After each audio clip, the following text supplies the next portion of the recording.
مضل له ومن يضلله فلا هادي له ونشهد أن لا إله إلا الله وحده لا شريك له ونشهد أن محمدا عبده ورسوله أعوذ بالله من الشيطان الرجيم بسم الله الرحمن الرحيم ولا تقولوا لمن يقتل في سبيل الله أموات بل أحياء ولكن لا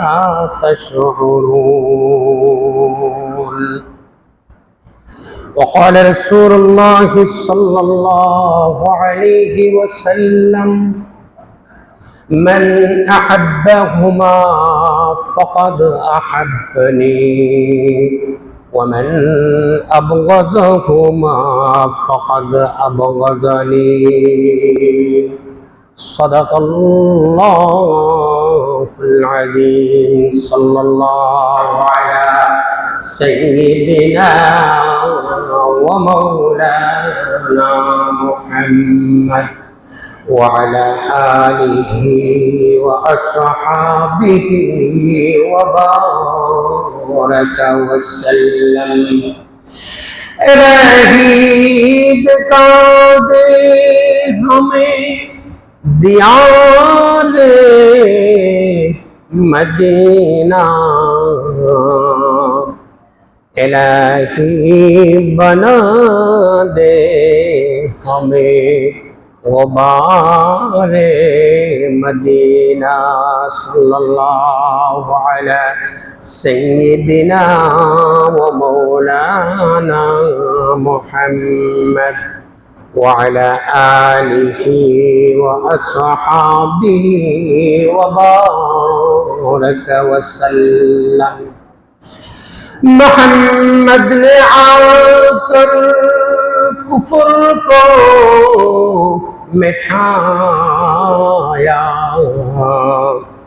کفر کو مٹھا کر صداقت اٹھایا صلی اللہ علیہ سیدنا و مولانا محمد وعلى آله وأصحابه وبارك وسلم سبحانك لا علم لنا إلا ما علمتنا إنك أنت العليم الحكيم الله পাকের অসংখ্য অগণিত মেহেরবানি যে আল্লাহ পাক রব্বুল আলামিন আপনিও আমাদেরকে পবিত্র দিন শুক্রবার আল্লাহ আমাদেরকে হায়াতের জীবনে বাঁচিয়ে জুমার নামাজ জামাতের সহিত আদায় করার জন্য আমরা মসজিদে এসে একত্রিত হইতে পেরেছি।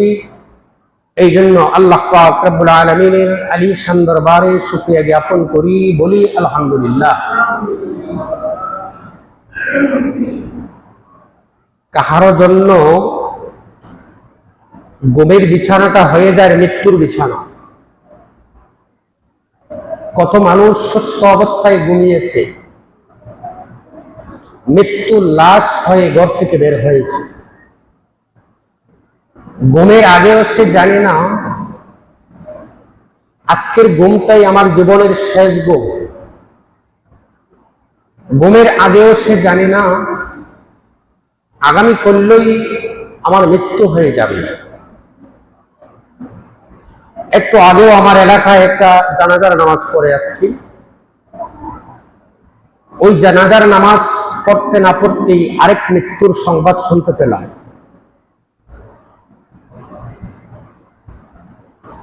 ইন্না লিল্লাহ পড়েছি, বলেছি হয়তোবা জানাজায় উপস্থিত হতে পারবো না, জুমার নামাজ পড়ে, জুমার নামাজের পরপরই জানাজা, জুমার নামাজ পড়ে তো এত দূর গিয়ে জানাজা পাওয়া যাবে। আসলে মানুষের জীবনটা এমনই, মানুষের জীবনটা এমনই, একদিন আপনি আমিও ওইভাবেই চলে যেতে হবে। যা হোক, আমরা কয়েকটা সপ্তাহ পর্যন্ত আলোচনা করতেছিলাম মুহররম এবং আশুরার তাৎপর্য, ফজিলত নিয়ে। গণনার দিক থেকে আরবি প্রথম মাস মুহররমের মাস অত্যন্ত ফজিলতপূর্ণ মাস। এই মাসে ইসলামের অনেক ঘটনা সংঘটিত হচ্ছে, পৃথিবীর অনেক উত্থান পাথান এই মাসের আশুরার দিনে হচ্ছে।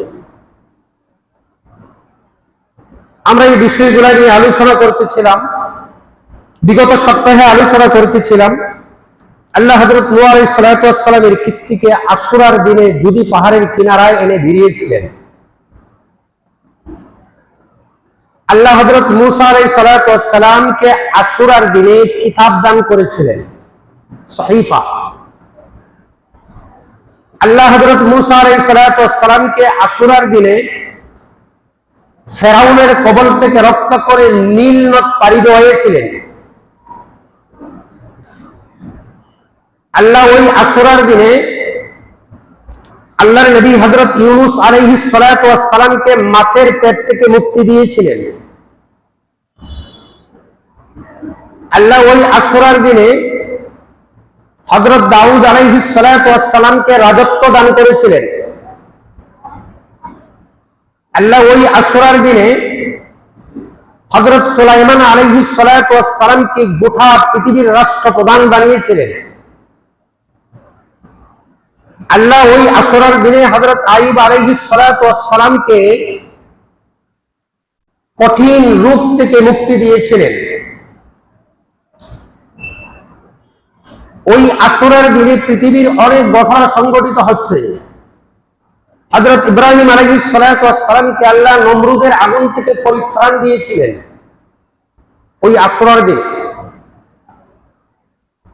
এই ঘটনাগুলো বিভিন্ন কিতাবাদি এবং হাদিসের কিতাব থেকে পাওয়া যায়।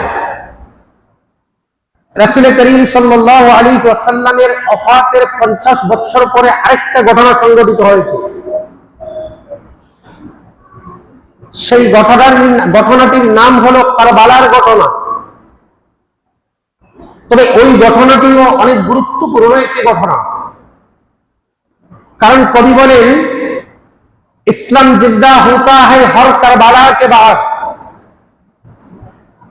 ইসলাম জাগ্রত হচ্ছে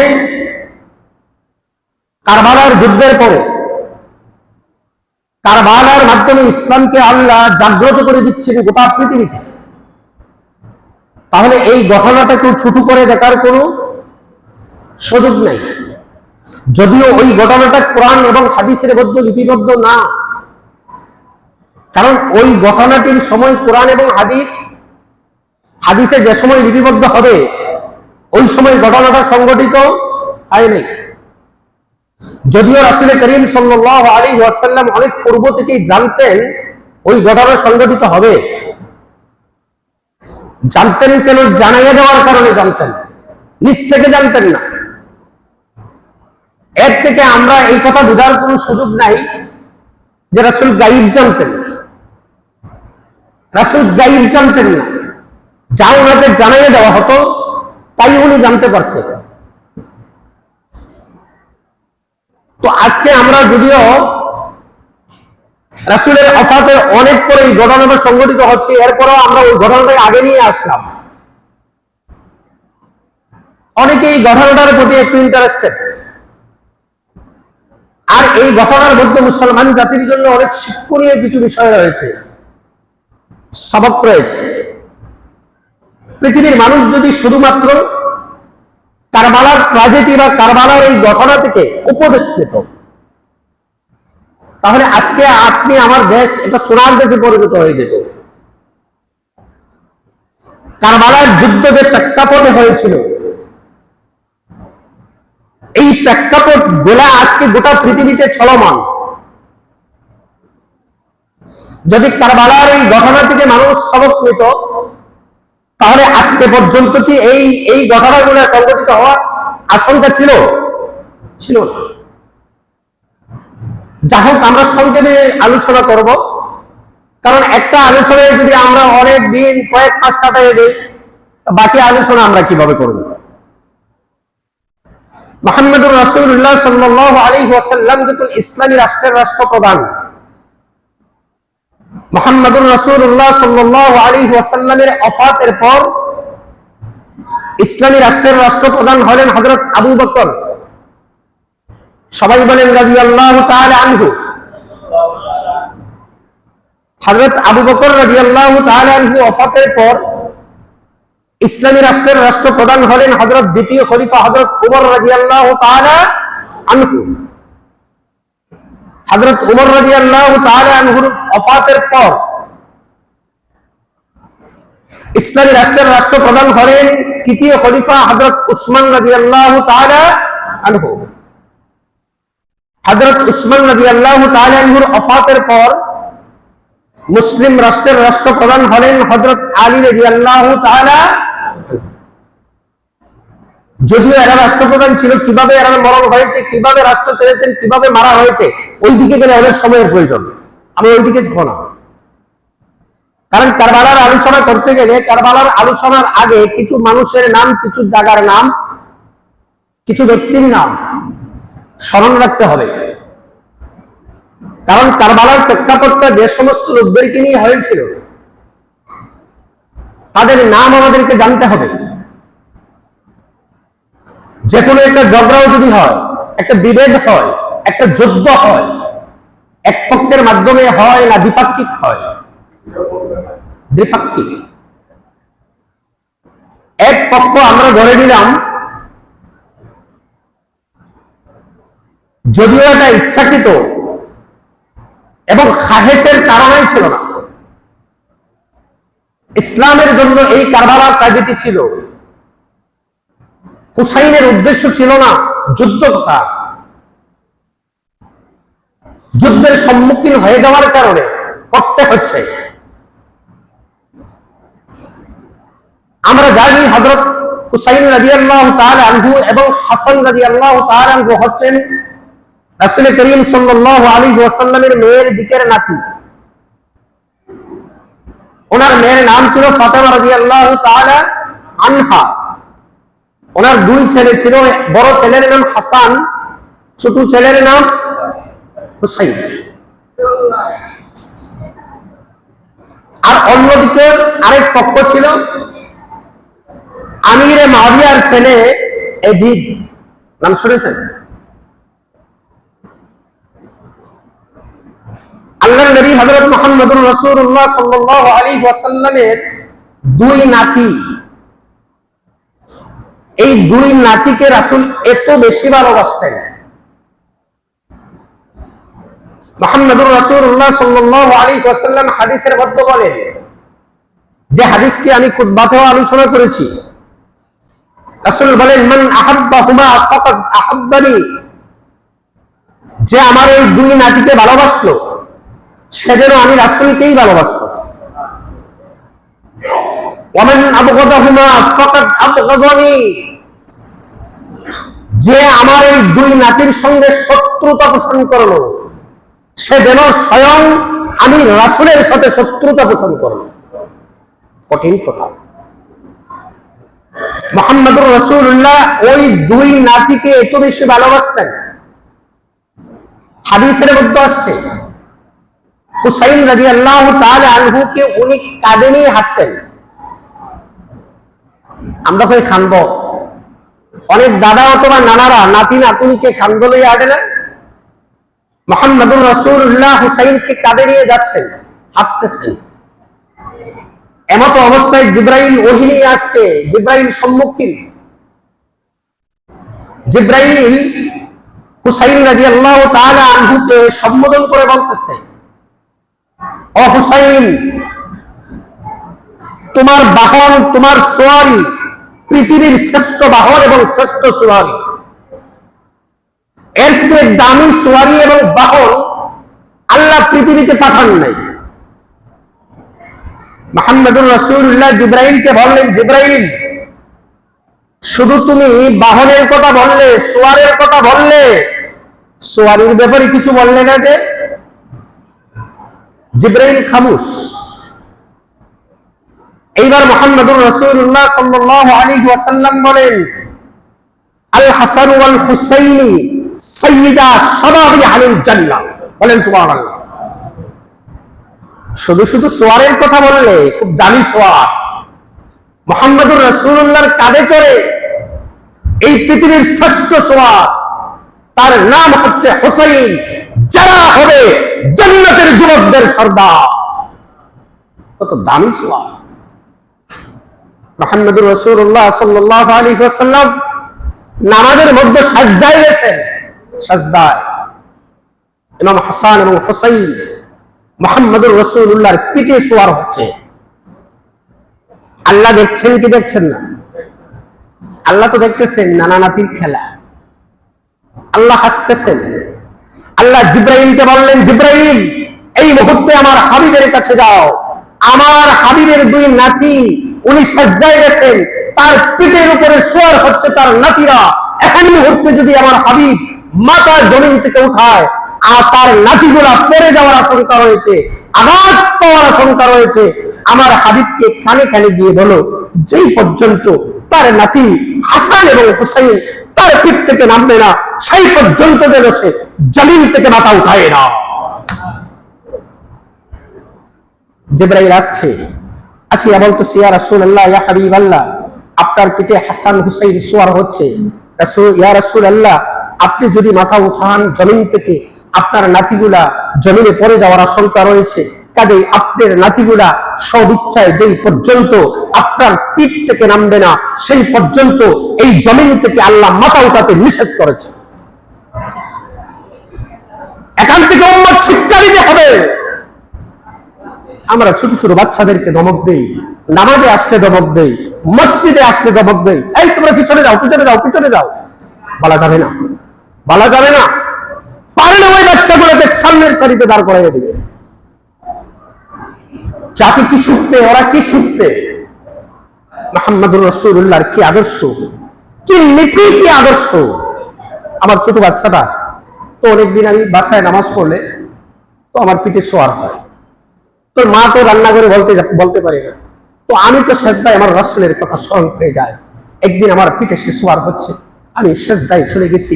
সেই দিন আমার মনে মনে হচ্ছে, আমার মনে হয় রাসূলের সেই সুন্নতটি আজকে কায়েম হবে। আমি সেজদার ভিতরে আল্লাহর দরবারে যা দোয়া করার করেছি, সেটা তো খুব আরামে আছে আমার পিঠের উপর। তার মা রান্নাঘর থেকে এসে দেখে আমার পিঠের উপরে সে সোয়ার হচ্ছে। তার মা বলতেছে, তোমার আব্বু নামাজ পড়তেছেন, তুমি এইভাবে সোয়ার হইছো, নামো। তার মা তাকে নামাইয়া ফেলছে। তো তার মা আমার নামাজের শেষে বলতেছে, আমি তো জানি না আপনার পিঠের উপরে সোয়ার হচ্ছে, আপনার কাছে গেছে, আপনি বললেন না, আমি নামাজ থেকে আমি কথা বলবো কিভাবে? আমি সাজদায় গেছি, আমার ছেলে আমার পিঠের উপরে উঠেছে। পিঠের উপরে উঠাটাও একটা ইবাদত। সে যে আমার পিঠের উপরে আরোহণ করেছে, এটাও একটা ইবাদত। তো মুহাম্মদুর রাসূলুল্লাহ সাল্লাল্লাহু আলাইহি ওয়াসাল্লাম নাতি দুটিকে তো বেশি ভালোবাসতেন। দুই নাতি বলতেছে, ও নানা, নানা, কি হচ্ছে ভাই? আমরা ঘোড়া সোয়ার হবো। মুহাম্মদুর রাসূলুল্লাহ চতুর্দিকে তাকাচ্ছেন, কোথাও ঘোড়াওয়ালা দেখা যায় কিনা। কেউ যদি ঘোড়া নিয়ে যায়, আমি তাকে ডেকে এনে বলবো, আমার নাতিদেরকে ঘোড়ায় উঠাও। চতুর্দিকে তাকিয়ে দেখেন ঘোড়াও দেখা যাচ্ছে। তো নানা বলতেছেন, ভাইয়েরা, তোমরা তো আমাকে বিপদে পালাইছো, ঘোড়া এখন আমি ফাইলে। তো আমার একটু কষ্ট হবে। উনি সোজা খাড়া থেকে জমিনে হামাগুড়ি দিয়ে পড়ে গেলেন এবং বললেন, ও নানারা, ভাইয়েরা, শোনো, নেও তোমাদের ঘোড়া, পিঠের উপরে তোমরা সোয়ার হও। মুহাম্মদুর রাসূলুল্লাহ হামাগুড়ি দিয়ে জমিনে পড়ে গেলেন, ঘোড়া হয়ে গেলেন। নাতি দুটি পিঠের উপরে বসছে, হুসাইন সামনে, হাসান পিছনে। এইবার বলতেছে, নানা, ও নানা, ঘোড়ায় যারা সরে তাদের কাছে তো ছাবুক থাকে, আমাদের হাতে তো ছাবুক নাই। মুহাম্মদুর রাসূলুল্লাহ হাত বাড়িয়ে একটা খেজুরের ডালকে হাতে দিয়ে বললেন, হুসাইন, ও ভাই, নেও তোমার ছাবুক। এইবার হুসাইন বলতেছেন, না না ও না না, যারা ঘোড়াতে চড়ে তাদের হাতে একটা লাগাম থাকে, থাকে কি থাকে? আপনি যে ঘোড়া হলেন, আপনার তো লাগাম নাই, লাগাম ছাড়া ঘোড়া। মুহাম্মদুর রাসূলুল্লাহ আল্লাহ মুস্কি হাসি দিলেন, দিয়ে বললেন, আমি লাগাম দিব কোথা থেকে? রাসূল করিম সাল্লাল্লাহু আলাইহি ওয়াসাল্লামের লম্বা টুকরানো কালো কুচকুচে চুল ছিল, চুল মোবারকের একটা গুছা হুসাইনের হাতে দিয়ে বললেন, ও ভাই নে তোমার ঘোড়ার লাগাম। মুহাম্মদুর রাসূলুল্লাহর চুলের গুছায় ধরে টান দেয় হুসাইন। মুহাম্মদুর রাসূলুল্লাহ মৃদু আঘাত পাচ্ছেন, বলতেছে, হুসাইন আস্তে টান দাও, আমি আঘাত পাইতেছি। হাসান পিছন থেকে বলতেছে, এ হুসাইন আস্তে টান দে, যদি নানা আঘাত পায়, নানা যদি কষ্ট পায়, মায়ের কাছে বিচার দিবে, আর মায়ের কাছে বিচার দিলে আমাদেরকে বকাবকি করবে, মা আমাদেরকে মারপিট করবে, কাজেই নানাকে কষ্ট দেওয়া যাবে না, কারণ মায়ের কাছে বিচার দিবে, কাজেই লাগানো তুই আস্তে টান দে। সুবহানাল্লাহ। কিন্তু তীক্ষ্ণ বুদ্ধির অধিকারী ছিল এই দুই নাতি। হুসাইন রাদিয়াল্লাহু তাআলা ছোট্ট, মুহাম্মদুর রাসূলুল্লাহ সাল্লাল্লাহু আলাইহি ওয়াসাল্লামকে বলতেছে, ও না, আপনি তো রাহমাতুল লিল আলামিন, দু জাহানের বাদশা, আপনাকে সৃষ্টি না করলে আল্লাহ গোটা পৃথিবীর কুল কায়নাত কিছু সৃষ্টি করতেন না। ও না, আপনার বাবার নাম কি? উনি বললেন, আব্দুল্লাহ। ওই খালি আব্দুল্লাহ, আগে পিছে সামনে পিছনে কোন টাইটেল নেই? হয় না, আব্দুল্লাহ। ও না, আমার বাবার নাম কি বলবো? বলো। আমার বাবা হচ্ছেন আসাদুল্লাহিল গালিব। ও না, আপনি তো বলেছেন আনা মদিনাতুল ইলম ওয়া আলিয়ুন বাবুহা। ও না, আপনি তো বলেছেন আমার বাবা আলী হচ্ছে শেরে খোদা, আল্লাহর বাপ। ও না, আপনি তো বলেছেন আপনি হচ্ছেন এলিমের শহর, আর আমার বাবা হচ্ছেন এলিমের দরজা। এখন বলেন তো গো নানা, আমার বাবার দাম বেশি না আপনার বাবার দাম বেশি? মুহাম্মদ রাসূলকে আটকা পড়ে গেছেন, গিয়ে বলতেছে, ভাই সুযোগ পাইয়া তো প্রশ্ন করে বসলা, এখন তো দেখতেছি তোমার বাবার ওই দাম বেশি। কই না না গো নানা, বলেন তো গো নানা, আপনার মায়ের নাম কি? কই আমেনা। কই খালি আমেনা, আর কিচ্ছু নাই? ওয়াহাব ইবনে আমেনা। ও নানা, আপনার মায়ের আগে পিছে কোনো ধরনের টাইটেল নেই? না না গো, আপনি তো বলেছেন ফাতিমাতু বিদআতুম মিন্নি, ফাতেমা হচ্ছে আমার মাংসের টুকরা। ও না না, আপনি তো বলেছেন ফাতিমাতু সাইয়্যিদাতুন নিসাই আহলিল জান্নাহ, পৃথিবীতে যত রমণী জান্নাতে যাবে সব জান্নাতি রমণীদের সরদার হবে আমার মা। বলেন গো না, আমার মায়ের দাম বেশি না আপনার মায়ের? মুহাম্মদুর রাসূলুল্লাহ তওবা, এই ছোট্ট ছেলে সুযোগ পাইয়ে এত বড় বড় প্রশ্ন করে। রাসূল বলতেছেন, ও ভাই, ওই দিক বিবেচনা করলে তো দেখা যায় তোমার মায়ের এই দাম। এইবার বলতেছে হুসাইন, ও নানা, বলেন তো গো নানা, আপনার নানার নাম কি? আব্দুল মান্নাফ। ওই খালি আব্দুল মান্নাফ, আর কিছু নেই? ও নানা, আপনার মা আপনার নানার নামের আগে এবং পরে কোনো ধরনের লকব নেই, কোনো উপাধি নেই, কোনো গ্রান্টি নেই। কিন্তু আমার এমন এক নানা, যার নামের ব্যাপারে আল্লাহ বলেছেন, তার লকবের ব্যাপারে আল্লাহ অনেক লকব কোরআনের মধ্যে দিয়েছেন। সবগুলো সামান্য সময়ের ভিতরে আমি বলতে পারবো না। উনি হচ্ছেন সাইয়্যিদুল মুরসালিন, খাতামুন নবিয়্যিন, শফিউল মুজরিমিন, রাহমাতুল লিল আলামিন, হযরত মুহাম্মদুর রাসূলুল্লাহ সাল্লাল্লাহু আলাইহি যাকে সৃষ্টি না করলে পৃথিবীর কিছুই আল্লাহ সৃষ্টি করতেন না। কুল কায়নাত যার উসিলায় আল্লাহ সৃষ্টি করেছেন, যার হুকুম ছাড়া কিয়ামত দিবস সংগঠিত হবে না, যার হুকুম ছাড়া বিচার সংগঠিত হবে না, যিনি জান্নাতে না গেলে একটি মানুষ জান্নাতে যাবে না। এখন বলেন, আপনার নানার দাম বেশি না আমার নানার দাম বেশি? নাতিদেরকে ওই নিয়ে ওই ধরনের মজাক করবেন, এটাও সব। এটাও নাতি নাতনি ছোট বাচ্চাদেরকে নিয়ে মজাক করা, একটু ফুর্তি করা, এটাও সব। এই গহনা থেকে আমাকে শিক্ষা নিতে হবে। ছোট ছোট বাচ্চাদের ব্যাপারে আমরা অনেক সময় কর্কশ, বিশেষ করে বাবা সারাদিন কষ্ট করে ব্যবসা করে বাণিজ্য করে অথবা চাকরি নাকরি যাই করে বাসায় গিয়ে ছোচেরা দমদা কি যেন বোঝা যায় কি যে আসছে। নবাব জাদা সলিমুল্লাহ বাসার ভিতরে আসছে, আসিয়া তার মেজাজ কিটকিটে, স্ত্রীর সঙ্গে ভালো ব্যবহার করে না, সন্তানের সঙ্গে ভালো ব্যবহার করে না। রাসূল বলেন সে আমার উম্মতি না। আয়েশা বলেন, জিন্দেগির ভিতরে আমি আমার রাসূলকে আগে সালাম করতে পারি। আয়েশা কি হন রাসূলের স্ত্রী? আয়েশা বলেন আমি রাসূলকে সালাম করার জন্য মাদুর পেতে বসে থাকতাম। রাসূল কখন ঘরে আসবেন, ঘরে আসার সাথে সাথে আমি আগে সালাম করে ফেলবো।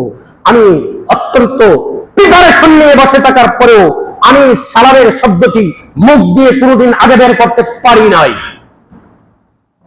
রাসূল এখানে শিক্ষা দিচ্ছেন, দুনিয়ার মানুষ যখন তুমি ঘরের ভিতরে ঢুকবে তখনই তুমি ঘরের ভিতরে সালাম করে ঢুকবে। তোমার স্ত্রীকে তুমি সালাম করো, সন্তানকে তুমি সালাম করো, স্ত্রীও নাই সন্তানও নাই, খালি করে তুমি সালাম করো। তোমার ঘর রক্ষা করার জন্য আল্লাহ ফেরেশতা নাজিল করে রেখেছেন, ওই ফেরেশতারা তোমার সালামের জবাব দেবে। এই জন্য মুহাম্মদুর রাসূলুল্লাহর সুন্নাত হচ্ছে ছোট বাচ্চাদেরকে নিয়ে মজাক করা, একটু ফুর্তি করা, এটাও সুন্নাত। হুসাইন রাদিয়াল্লাহু তাআলা কি একটু বিচক্ষণ ছিলেন, বয়স 8 বছর। কয় বছর? ইহুদিরা হুসাইনকে কোনোদিন প্রশ্ন করে আটকাতে পারে না। এক ইহুদি একদিন বলতেছে, মুসলমানেরা তো বলে এক আল্লাহ ছাড়া কোনো মাবুদ নাই, এক আল্লাহকে ওরা বিশ্বাস করে, আল্লাহ নাকি তাদের হিসাব করবেন, পরকাল নামে নাকি আরেকটা জীবন আছে, ওই জীবনে নাকি পাপ পুণ্যর হিসাব হবে। তুই আল্লাহকে তো দেখা যায় না, যাকে দেখি না তাকে মানি না, যাকে দেখি না তাকে মানি না।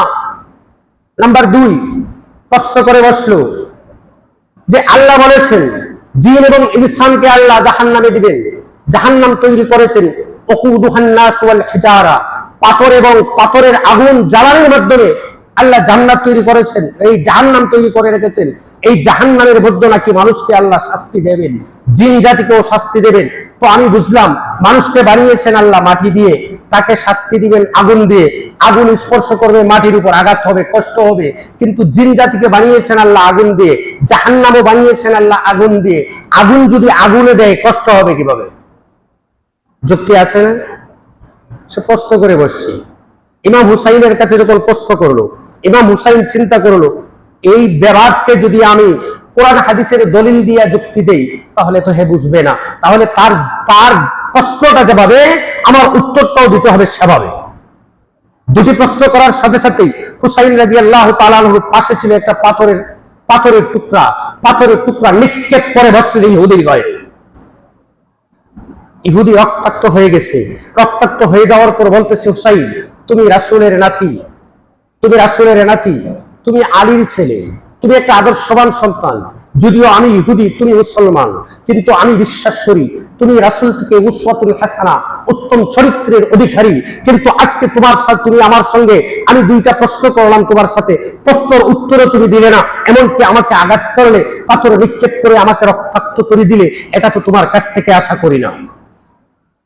এই ইহুদি কাজীর দরবারে বিচার দায়ের করছে যে মুহাম্মদের নাতি হুসাইন আমি তাকে প্রশ্ন করেছিলাম 2টা। 1 নম্বর প্রশ্ন করেছিলাম যাকে দেখি না তাকে মানি না, আল্লাহকে দেখা যায় না, আমি তাকে মানবো না। জাহান্নাম তৈরি করেছেন আল্লাহ আগুন দিয়ে। আবার বলেছেন জিন এবং ইনসানকে আল্লাহ জাহান্নামে শাস্তি দিবেন, মানুষকে শাস্তি দিবেন আমি বুঝি, কারণ মানুষ বানিয়েছেন মাটি দিয়ে, মাটি আগুনও করলে শাস্তি হবে, কষ্ট হবে। কিন্তু জিন বানিয়েছেন আল্লাহ আগুন দিয়ে, আগুনের তৈরি জিন আগুনে নিক্ষেপ করলে তার শাস্তি হবে কিভাবে? এইবার বিচারক ইমাম হুসাইনকে ডাকছে, ডেকে বলতেছে, হুসাইন তুমি কি করছো? সে তো বিচার দায়ের করছে আমার এজলাসে, তুমি নাকি আঘাত করেছো, প্রশ্নের উত্তর দিতে পারো নাই, তুমি সরি বলবে। তুমি তার প্রশ্নের উত্তর দিতে পারো নাই, আবার তুমি তাকে অন্যায়ভাবে আঘাত করেছে করো। হুসাইন রাদিয়াল্লাহু তাআলা আনহু বলেছেন, এই যে দুইটা প্রশ্ন করেছে, এই দুইটা প্রশ্নের উত্তর আমার আঘাতের ভিতরে রয়েছে। সুবহানাল্লাহ বলবেন না? কয় কিভাবে? মহামান্য আদালত দেখেন, সে বলেছে যাকে দেখি না তাকে বানি না, আমি তাকে পাথর দিয়ে আঘাত করেছি, সে বলছে ব্যথা পাইছে, কষ্ট পাইছে। আমি আপনার মাধ্যমে তার কাছ থেকে জানতে চাই, সেটা ব্যথা পাইছে, কষ্ট পাইছে, ব্যথা এবং কষ্ট কি দেখা যায়? দেখা যায়? কই না, এটা তো দেখা যায় না, অনুধাবন করা যায়। কই ঠিক তেমনি আমার আল্লাহকেও দেখা যায় না, অনুধাবন করা যায়। আমার আল্লাহকেও দেখা যায় না, অনুধাবন করা যায়। এই জন্য আমি তার উপরে ডিল ছুঁড়েছি, এই ডিলের ভিতরে তার 1 নম্বর প্রশ্নের উত্তর পেয়ে গেছেন। নাম্বার 2, সে বলেছেন জিন এবং ইনসানকে আল্লাহ বানিয়েছেন, মানুষকে বানিয়েছেন মাটি দিয়ে, জিনকে বানিয়েছেন আগুন দিয়ে, জাহান্নাম বানিয়েছেন আগুন দিয়ে। মাটি আগুনের মধ্যে গেলে কষ্ট হবে, আগুন আগুনের মধ্যে গেলে কিভাবে কষ্ট হবে? তাহলে জিন জাতির তো কোনো শাস্তি হবে না। মহামান্য আদালত, আমি আপনার মাধ্যমে জানতে চাই, এই যে ইটের টুকরা, পাথরের টুকরা, এটা পাথরটা বানিয়েছে কি দিয়ে? কয় মাটি দিয়ে। কয় মাটির উপরে মারছি, আঘাত পাবে কেন? তাকে বানিয়েছে আল্লাহ কি দিয়ে? কয় মাটি দিয়ে। তাকেও বানিয়েছে আল্লাহ মাটি দিয়ে, পাথরও বানিয়েছেন আল্লাহ মাটি দিয়ে, মাটির উপরে মাটি মারছি, আঘাত লাগবে কেন? আবার কি বলবো, মাটির উপরে মাটি মারলে আঘাত লাগবে না? মাটির উপরে মাটি মারলে যদি আঘাত লাগে, আগুনের তৈরি জাহান্নাম, আগুনের তৈরি জিন জাতিকে দিলেও আঘাত আসবে। প্রশ্নের উত্তর পাওয়া যাচ্ছে কি যাচ্ছে না? একদিন আরেক ইহুদি জিজ্ঞাসা করছে, হুসাইন শুনছি তোমার নানার সঙ্গে নাকি আল্লাহ কথাবার্তা বলেন? হ্যাঁ বলেন তো। তাহলে তোমার নানির বাড়িতে শুনছি আল্লাহ নাকি আসা যাওয়া করেন? হ্যাঁ করেন তো। কোন রাস্তা দিয়ে আসা যাওয়া করেন? কত বড় টেডালি প্রশ্ন। ইমাম হুসাইন বলে, এই প্রশ্নের উত্তর দিলে আমার কাছে একটা ডিম আনতে হবে, আন্ডা, ডিম। ডিম বুঝেন তো? মুরগির ডিম আনছে, মুরগির ডিম। ডিম দিয়ে কি হয়? বাচ্চা হয়। ডিমটা আমার হাতে আসে তো? কয় আছে। আচ্ছা বলেন তুমি, ডিম তা দিলে যদি বাচ্চা হয়, বাচ্চা ডিমের কোন রাস্তা দিয়ে ঢুকেছে? দেখো, বাচ্চা ডিমের কোন রাস্তা দিয়ে ঢুকেছে? এই দরজা জানালা তো খুঁজে পাওয়া যাবে না। ঠিক তেমনি হুসাইন বলেন, এই ইহুদি তুই প্রশ্ন করছিস আমার আল্লাহ আমার নানার বাড়িতে কোন রাস্তা দিয়ে আসা যাওয়া করে?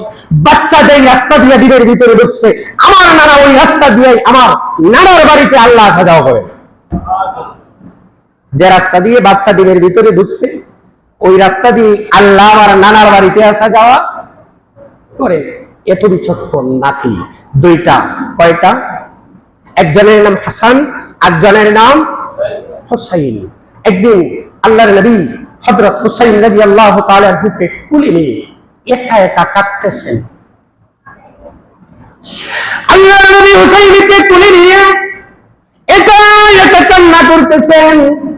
ওনার গাড়ি দাঁড়িয়ে পানির ফোঁটাগুলা জোরে জোরে পড়ছে। আল্লাহর নবী একা একা কাঁদতেছেন, দাঁড়িয়ে পানির ফোঁটাগুলো হুসাইনের শরীরের মধ্যে পড়তেছে। আল্লাহর নবীর ছোট চাচা আমির হামজা, তার স্ত্রী উম্মে ফজল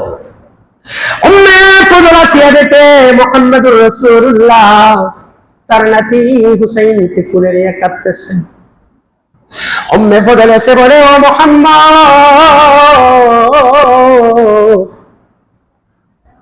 তুমি কেন তোমার নাতিকে কুলে নিয়ে তুমি ওইভাবে কাঁদতেছো? আমি তো জানি না। সারাটি জীবন দেখেছি তোমার নাতিদেরকে কুলে নিয়ে গিয়ে তুমি হাসি দাও, তুমি করতো ফুর্তি আমোদ করো তোমার নাতিদেরকে নিয়ে। আজকে আমি দেখতেছি তোমার নাতিদেরকে নিয়ে তুমি কাঁদতেছো, তোমার কান্নার ফোঁটাগুলা জোরে জোরে হুসাইনের শরীরের মধ্যে পড়তেছে।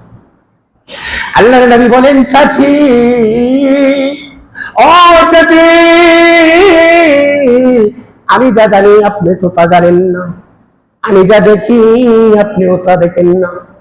আমি যখন হুসাইনকে কুলে নিয়ে রেখেছিলাম, এমত অবস্থায় জিবরাইল আমার কাছে ওহী নিয়ে আসছে। এ মুহাম্মদ, তুমি তোমার নাতি হুসাইনকে যেভাবে কুলে নিয়ে আছো, জেনে রাখো তুমি তোমার নাতি হুসাইনকে যেভাবে কুলে নিয়ে চুমু দিতে সাদর করতেছ, ওই নাতি তো চিরদিন থাকবে না। একদিন তোমার এই নাতি কারবালার প্রান্তরে কাফের মুশরিকদের আঘাতে আক্রান্ত হয়ে কারবালার প্রান্তরে নির্মম ভাবে তোমার নাতি শহীদ হয়ে যাবে। আল্লাহর নবী উম্মে ফজলকে বলেন, ও উম্মে ফজল, দেখো আমার হাতে কি? ইয়া রাসূলুল্লাহ, ইয়া হাবিবাল্লাহ, আপনার হাতে তো মাটি। আল্লাহ রাসূল বলেন, ওই মাটিগুলার কালার কেমন দেখো? কয় লাল রঙের। এ উম্মে ফজল শোনো, আমাকে যখন জিবরাইল নিয়ে আসছে, জিবরাইল আমাকে বলছে, ইয়া রাসূলুল্লাহ, ইয়া হাবিবাল্লাহ, আপনার নাতি যে কারবালার প্রান্তরে শহীদ হয়ে যাবে, এই শহীদ হয়ে যাওয়া রক্ত ভিজা মাটিগুলো আপনার কাছে উপহার দিলাম। আল্লাহ রাসূল বলেন, আমি তখনই বুঝতে পেরেছি আমার নাতি হুসাইনকে ওরা শহীদ করে দিবে কারবালার প্রান্তরে। রাসূলকে খবর যখন পৌঁছানো হচ্ছে, রাসূল মনক্ষুণ্ণ হয়ে গেলেন। এখান থেকে সবক নিতে হবে। অনেক মানুষ মনে মনে ভাবে রাসূল হয়তো গায়েব জানতেন। যদি রাসূল গায়েব না জানতেন, তাহলে কিভাবে আগাম শহীদের কবর বলে দিলেন? আগাম হুসাইন শহীদের কবর কিভাবে বলতে পারলেন? আমি আপনাদেরকে বলতে চাই, আমার কাছে যদি একজন খবর পৌঁছিয়ে দেয়, এই খবরটি কি গায়েব থাকে না প্রকাশ্য হয়ে যায়? প্রকাশ্য। জিবরাইল যখন খবর রাসূলের কাছে পৌঁছিয়ে দিল, এখন কি ওই খবরটা গায়েব রইল না প্রকাশ্য হয়ে গেল? আল্লাহ রাসূলের কাছে প্রকাশ্য হয়ে গেল। আল্লাহ রাসূল কারবালার প্রান্তরের সেই রক্ত ভিজা মাটি উম্মে সালমার কাছে উপহার দিলেন আর বললেন, উম্মে সালমা রে, এটা একটি কৌটাতে ভরে তুমি সংরক্ষণ করে রেখে দাও। ও উম্মে সালমা, যেই দিন তুমি দেখবে মাটিগুলা রক্তের মতো লাল হয়ে গেছে, ওই দিন তুমি জেনে রেখো, ওই দিন তুমি জেনে রাখবে আমার হুসাইন কারবালার প্রান্তরে শহীদ হয়ে গেছে। আমার হুসাইন কারবালার প্রান্তরে শহীদ হয়ে গেছে রে উম্মে সালমা, ওই মাটিগুলা তুমি সংরক্ষণ করে রেখো। উম্মে সালমা মাটিগুলাকে সংরক্ষণ করে রাখতেন। আমার প্রাণের মায়েরা, হযরত আলী কাররামাল্লাহু ওয়াজহু যখন ইন্তিকাল করলেন, মুসলিম রাষ্ট্রের খলিফা হলেন হাসান রাদিয়াল্লাহু তাআলা। হাসান রাদিয়াল্লাহু তাআলা ছিলেন হুসাইনের বড় ভাই। হাসান রাদিয়াল্লাহু তাআলা ক্ষমতায় ছিলেন 6 মাস। কয় মাস? 6 মাস ক্ষমতায় থাকার পর রাষ্ট্রের মধ্যে খানাগুছি শুরু হয়ে গেল, বলাবলি শুরু হয়ে গেল যে হাসান যুবক মানুষ, বয়সে কম, অভিজ্ঞতা কম, হাসান মুসলিম রাষ্ট্রের ক্ষমতায় আসতে পারে না, মুসলিম রাষ্ট্রের রাষ্ট্রপ্রধান হাসান হতে পারে না। ওই রাষ্ট্রের মধ্যে আরো বয়োজ্যেষ্ঠ সাহাবী রয়েছে, আরো বিচক্ষণ